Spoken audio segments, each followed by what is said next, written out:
5, 4, 3, 2. Hola, Hola, ya estamos de vuelta en Filosofía. a Torrox Yo soy Claudia Guerra. y Roxana Rodríguez. Hoy vamos a continuar con los episodios que estamos destinando ahora sobre las distintas disciplinas que forman la filosofía. En el episodio anterior, antes de unas vacaciones breves, muy breves que tuvimos, que deseamos haber tenido más, empezamos hablando de la epistemología. Así que hoy, ¿de qué vamos a hablar, Rox? Hoy vamos a hablar de la otra gran área de la filosofía, que es la ontología, y cómo podemos aplicar o traer al presente o a nuestra realidad el estudio del ser, que es precisamente lo que significa ontología, logos, ¿no? El estudio, la palabra, la razón del ser, de ontos, que es el ser. Entonces, eso es lo que vamos a trabajar el día de hoy. Y pensando en cómo iniciar el episodio, pues hay un ejemplo muy tangible, recién, muy interesante, que nos puede ayudar mucho como para ver cómo funciona la ontología y cómo funciona la política, la filosofía de la mano de la política. Voy a poner este ejemplo que es súper sencillo, pero que es un gran avance para pensar la ontología, y tiene que ver con, para los que tienen mascotas, perros, gatos o animales domésticos, pero en particular perros y gatos, Sí. Pues ya saben que a partir del 1 de abril hay que registrarlos, hay que sacarles algo parecido al CURP Si viven en la Ciudad de las México. personas, si viven en la Ciudad Sí. de México. Se aprobó esta nueva ley, que realmente es un gran avance en términos ontológicos y ontológicos políticos. Por eso la filosofía tiene que marcar la pauta en ese sentido, porque es la filosofía la que permite llegar a la conclusión después de siglos, que precisamente ayer lo platicaba en alguna de mis seminarios. Después de siglos se llega a la conclusión que los animales son seres sintientes. Claro, Y que los eso- animales no humanos. Que los animales no humanos son seres sintientes, o sea que nuestros animales de compañía, específicamente perros y gatos, son seres sintientes, y por lo tanto hay que hacerles el registro como si fueran otro tipo de seres, como lo hacemos las personas. Que esto ya el budismo ya lo tiene muy desarrollado, ¿no? Pero no llegaba a la política. En general, pues no solo el budismo, o sea, creo que la tradición mesoamericana o la filosofía claro. mesoamericana, Claro. o sea, cuando hablamos de la tierra, cuando hablamos del aire, cuando hablamos del agua, cuando hablamos de los árboles, de los ríos, por eso está cambiando tan rápidamente la legislación con respecto al agua. El derecho de sostener, ¿no?, los mantos acuíferos es un derecho que ya no le pertenece al ser humano, es un Claro. derecho que es propiamente de la naturaleza, Claro. en este caso del agua. Entonces, la ontología, o sea, yo cuando leí la nota de la política fui muy feliz, Sí. no solo porque pues tenemos dos animales, a Ramona y a Buddy, dos perros de compañía, Sí. sino porque es el paso, o sea, el paso para modificar muchísimas otras reformas, que yo espero que este ejercicio se lleve prontamente a otros estados y a otras ciudades del país, en el que se le reconozca a los animales domésticos como seres sintientes. ¿Y por qué está ligado con la ontología? ¿Qué tiene que ver esto con la ontología como tal? Sí, entonces ese es el ejemplo inmediato de cómo la filosofía sí impacta en proponer política social, política cultural, y en este caso pues política animal. Sí, y eso pues evidentemente necesitamos más gente pensando en la filosofía, necesitamos más gente haciendo filosofía, porque es precisamente lo que empuja estas políticas o estas reformas de ley o estas propuestas de Claro, ley. ese es el gran ejemplo de Sí, para qué sirve la filosofía, sí, ¿no? y es el cambio en el siglo XXI. Bueno, ese es el Que al final de cuentas es el meollo de todo nuestro podcast. Sí. De para qué sirve la filosofía. Exacto. Este es un ejemplo de para qué sirve la filosofía. Sí, exacto. Este tipo de ley, ¿no? Que es algo que yo les hago, una pregunta que les hago todo el tiempo a mis estudiantes, y y luego no saben cómo responder, ¿no? ¿Para qué o por qué están estudiando o haciendo filosofía? Sí. Bueno, aquí hay un ejemplo clarísimo, como hay otros ejemplos que tienen que ver con el crecimiento de las ciudades, la movilidad y tal. O sea, ahí es donde tenemos que trabajar nosotros la filosofía de este siglo y en esta ciudad. Sí. Entre otras áreas del conocimiento, obviamente. Bueno, entonces, ahora sí, entrando a la parte como más, pues en términos filosóficos, más filosófica, Sí. porque ¿qué es la ontología? ¿De dónde viene la ontología? ¿Cómo podemos nosotros tener un poco más de claridad qué significa esta disciplina o esta área del conocimiento dentro de la filosofía? Es la pregunta por el ser. ¿Quién es el ser? ¿Qué es el ser? ¿Qué soy? ¿Por qué existo? ¿Para qué existo? Es esa línea que es muy tenue entre qué soy y para qué existo, pues son prácticamente dos áreas distintas. Una es el para qué existo o por qué existo, pues tiene que ver propiamente con esta escuela existencialista, esta escuela de pensamiento existencialista que trabajamos brevemente en las sesiones de las filosofías del siglo XX. Sí. Pero sí, de alguna forma están ligadas el qué soy con el para qué existo. Ahora mismo vamos a centrarnos en el ser. ¿Qué es el ser? Y esta es prácticamente toda la filosofía. O sea, prácticamente si antes incluso de los griegos, ¿no? Si pensamos nosotros en las preguntas que se hacen los filósofos o los pensadores desde antes de los griegos, mesopotamios, fenicios, griegos clásicos, la pregunta es ¿qué es el ser? Y podemos encontrar ahí varios textos. Quizá el primer texto que da cuenta en términos de una poesía, que es la poesía del poema de la naturaleza de Parménides, que es Parménides es presocrático.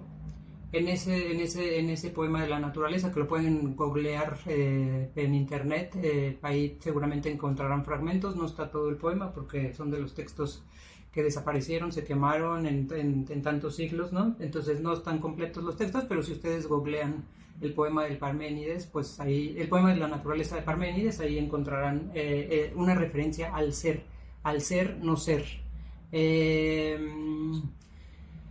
Entonces, el problema de la ontología tiene que ver cómo puedo yo conocer, desde mi perspectiva, obviamente todo esto es de mi perspectiva y es muy debatible y cuestionable, pero la idea es como difundir un poco, el divulgar un poco el conocimiento filosófico y que ustedes se interesen y se acerquen a los textos. Hay un autor que a mí me gusta mucho, que puede resolver bastante dudas, que es muy, digamos, didáctico, pedagógico, que es Jean Grondin. Y Jean Grondin tiene varios textos sobre ontología. Entonces, la pregunta que me parece que es interesante es ¿cómo puedo conocer al ser? Okay. Y la respuesta inmediata de casi todos es, pues, puedo conocer al ser a partir de lo otro, de lo que no es el ser, ¿no? Y es el pensamiento un poco binario que arrastra también el patriarcado. Soy mujer porque no soy hombre, o soy hombre porque no soy mujer. Entonces, el problema de Parménides tiene como esta referencia al ser, no ser. Y si nosotros pensamos, o sea, si realmente decimos cómo conozco al ser fuera del ser o sin conceptos del ser, pues la respuesta inmediata es pues a partir de lo que no es el ser, ¿sí? O sea, ¿cómo puedo encontrar la identidad al ser?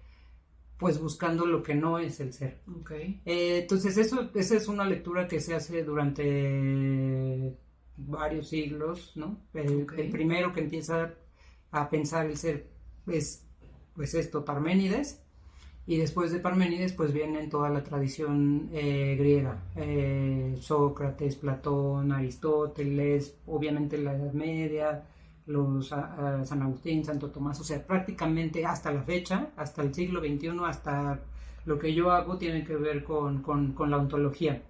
Entonces, esa manera de presentar al ser obviamente ha cambiado con los siglos, ha cambiado relativamente poco. En algunos siglos se ha centrado mucho más la mirada en este ser racional, superior, que puede controlar la naturaleza, que puede dominar como a otros seres. Específicamente me refiero al momento de la ilustración y de la modernidad, como ya también lo trabajamos en otros episodios, y ahora lo que vemos pues es un regreso como lo mencionaba al principio, vemos un regreso a la pluralidad de los seres, que es realmente lo que a mí me interesa y me ha interesado trabajar.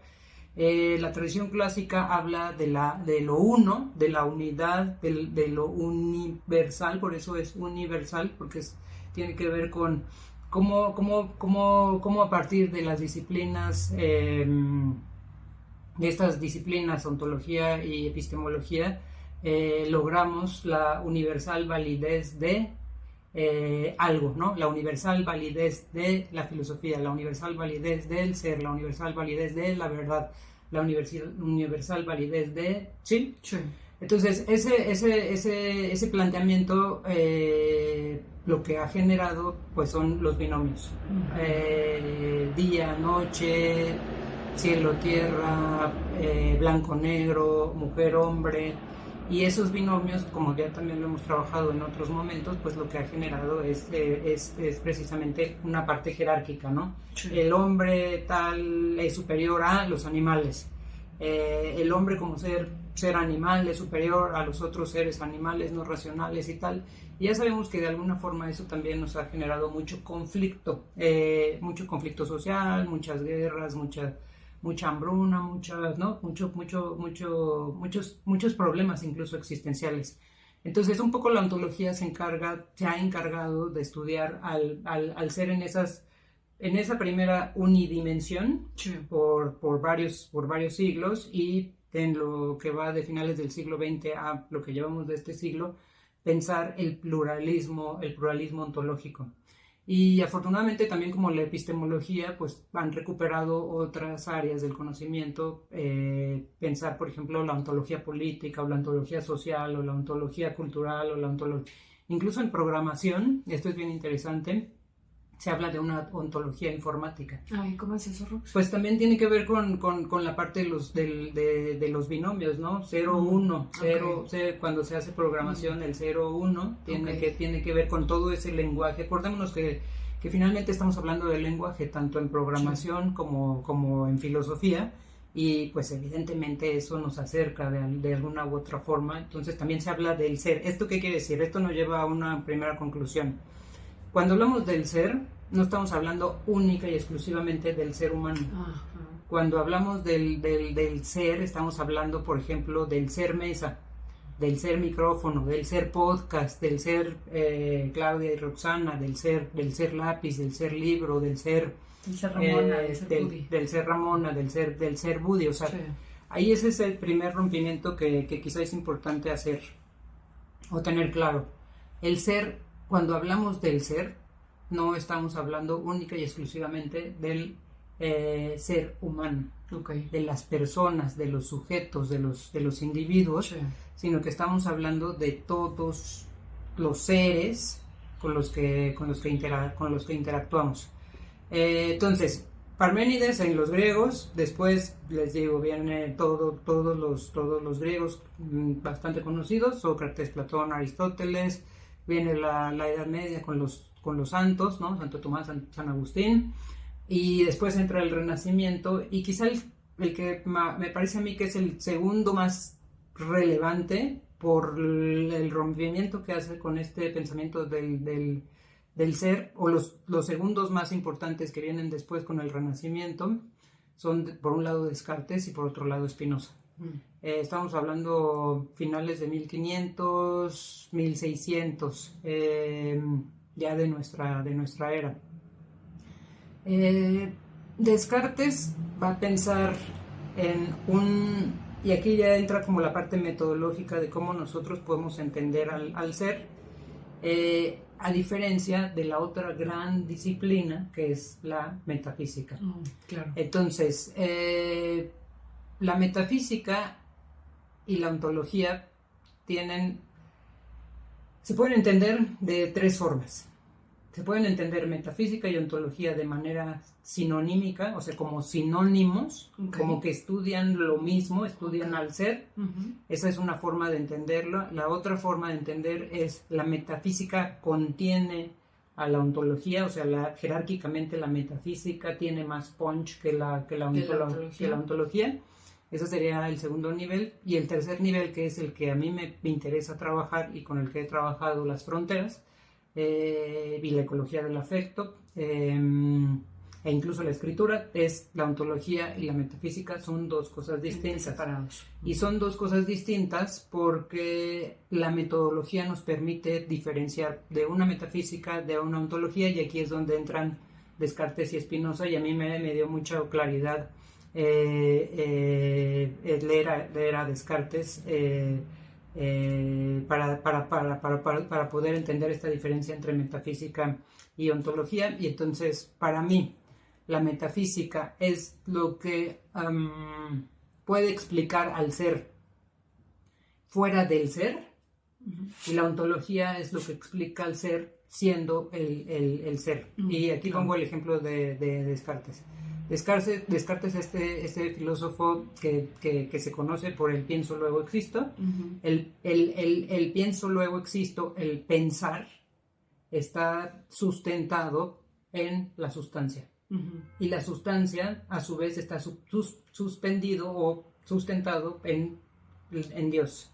Entonces, yo pienso por la sustancia que es Dios. Es decir, yo pienso, luego existo, gracias a esta posibilidad de que mi ser está fuera de mí como sujeto. Mientras que la ontología es el ser que se explica a sí mismo siendo.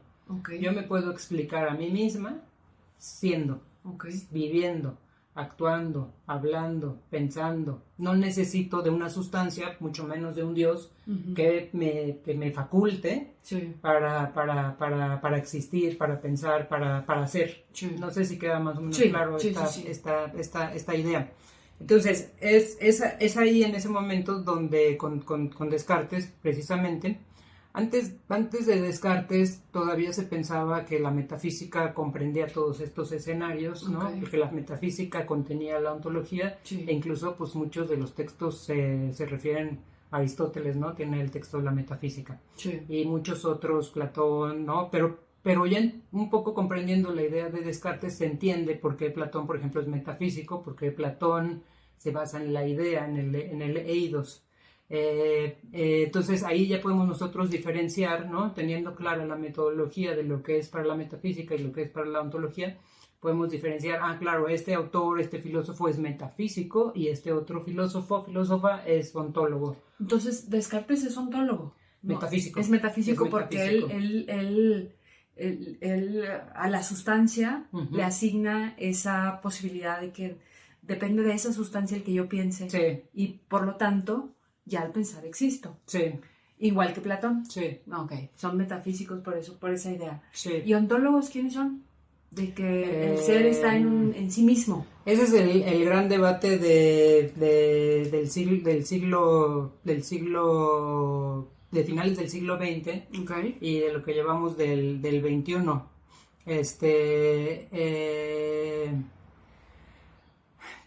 Digamos que Heidegger empezó con ese cuestionamiento al ser.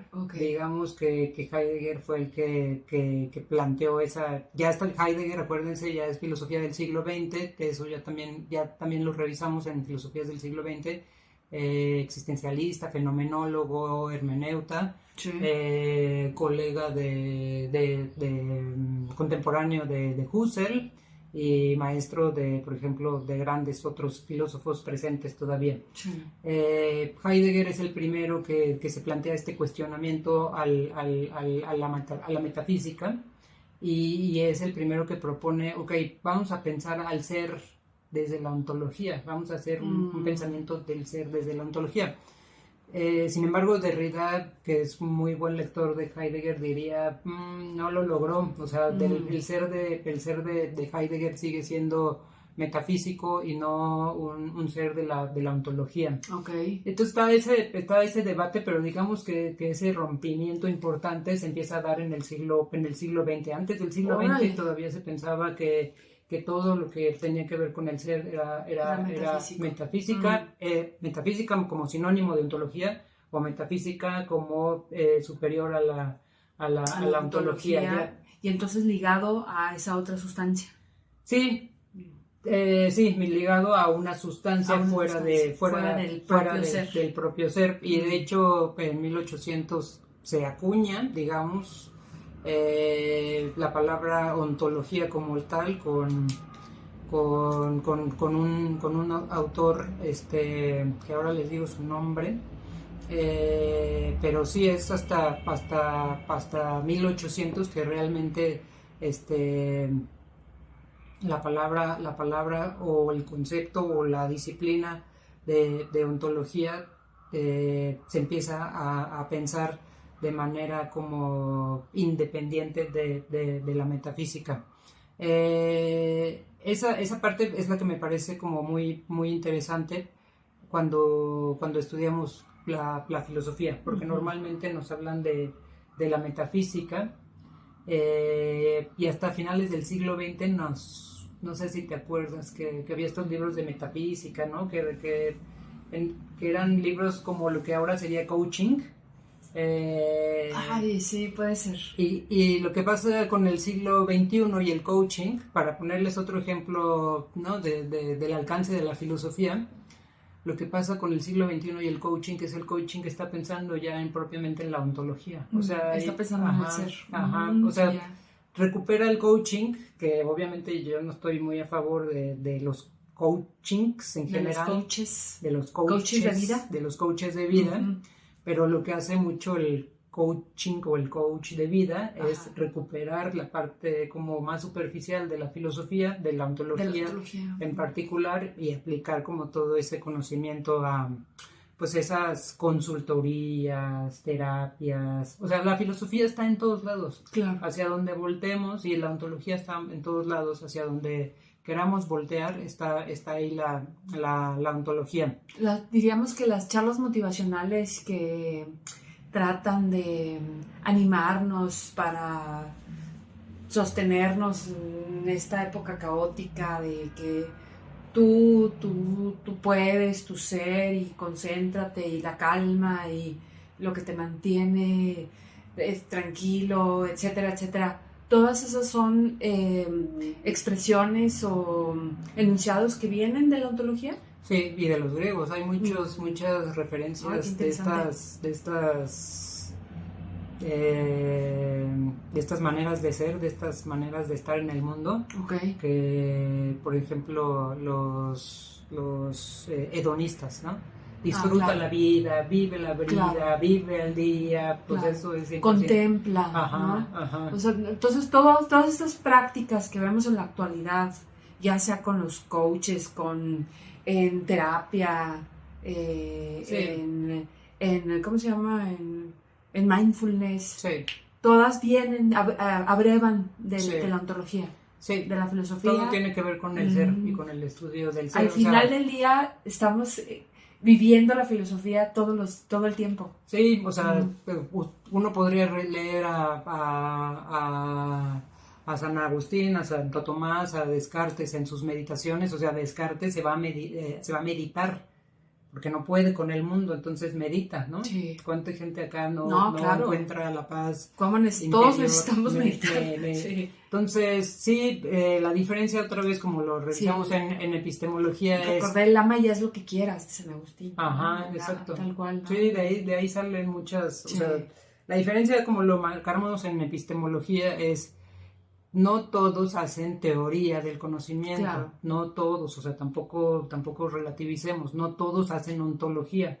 Una cosa es aplicar ciertos aprendizajes que nos deja la ontología para ponerlo a debatir en una terapia, y otra cosa es dedicarte al estudio del ser y a plantear el estudio del ser con otros fines que nos permitan entender la realidad, entender el mundo, entender al ser de este siglo XXI, porque por ejemplo ya no solo, o sea, de hecho vamos un poco rezagados, si bien es cierto que esta reforma en la ley con respecto a los seres sintientes de los animales domésticos o de los animales de compañía es bien importante, no, nos falta cantidad, o sea, nos falta todo el diseño genético, nos falta la inteligencia artificial, nos falta lo que está por venir, que no sabemos qué es lo que está por venir, o sea, vamos bastante rezagados, por eso digo que es súper importante que se le dé más oportunidad a la filosofía y a pensar la filosofía. Y ahí es donde tú señalas que entra, por ejemplo, la ontología social y la ontología política. Y la ontología sintética, que es como lo que yo propongo en los últimos textos que he escrito,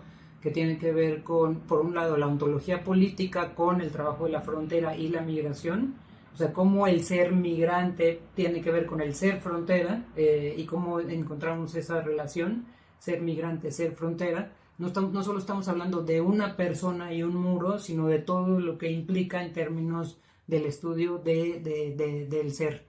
Y por otro lado, la ontología sintética, que tiene que ver con el estudio de esos otros seres, de ese pluralismo ontológico que no estamos posiblemente alcanzando a ver, que tiene que ver con el diseño genético, el clon, la inteligencia artificial, la programación. O sea, ontología tenemos para muchos siglos. Y ahí es donde se tiene que hacer esa epistemología, o sea, esa teoría del conocimiento sobre cada una de estas áreas ontológicas, ¿no? Sí. Es a lo que te refieres. Sí, van de la mano. O sea, haces teoría del conocimiento con respecto a la ontología.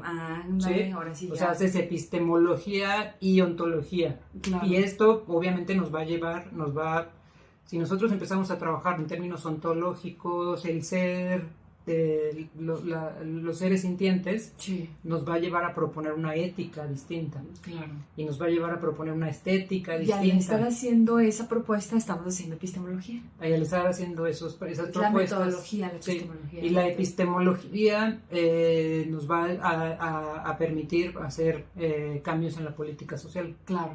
En la política pública, en la política cultural, o sea, sí está todo ligado, todo.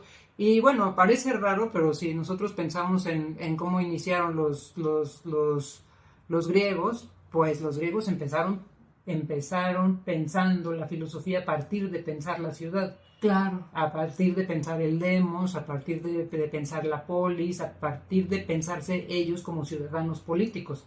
El son politikon de Aristóteles, ¿no? El animal político de Aristóteles. Pero con los siglos, con la ilustración, con la modernidad, el filósofo se puso acá como el ser superior, el que tiene el conocimiento, y se deslindó terriblemente de la ciudad, de la política, de la sociedad, de lo cultural. Y entonces ahora, pues yo por lo menos sí siento que algunas colegas más estamos como intentando traer de vuelta la filosofía no solo al presente, porque el presente es bastante ambiguo, sino traer la filosofía a nuestro contexto, a nuestra realidad, a nuestra ciudad, que es algo que le insisto mucho a los estudiantes de la universidad, que la universidad está en una de estas alcaldías periféricas, que es Iztapalapa, una de las alcaldías más grandes, con más población, con más carencias de agua, por ejemplo, más contaminadas, con mucha violencia, y les digo, ahí tienen un campo de cultivo fértil. O sea, aquí en Iztapalapa tenemos un campo de cultivo, salgan a la calle. La filosofía no está necesariamente en los libros, está en la ciudad, está en lo que ustedes alcanzan a observar fuera de sí, fuera de sí mismos, de su ser. Entonces, eso es un poco la ontología. Perfecto. Creo que no tengo ninguna duda, ¿eh? Espero. Creo que queda muy claro. Oye, me acordé ya para acabar el episodio, de esta frase, creo que era de Shakespeare, ser o no ser, y el dilema. Ser o no ser. Es ontológica completamente, ¿verdad? Sí, que Shakespeare es uno de los que recuperan muchos filósofos. O sea, pensar al... Ser un filósofo grande. Sí. Sí, ahí es el vínculo literatura-filosofía que luego en otros episodios más adelante trabajaremos. Bueno, se nos Les acaba el agradecemos tiempo. mucho. Nos vemos la siguiente semana en un episodio más de Filosofía. A todos, Rux.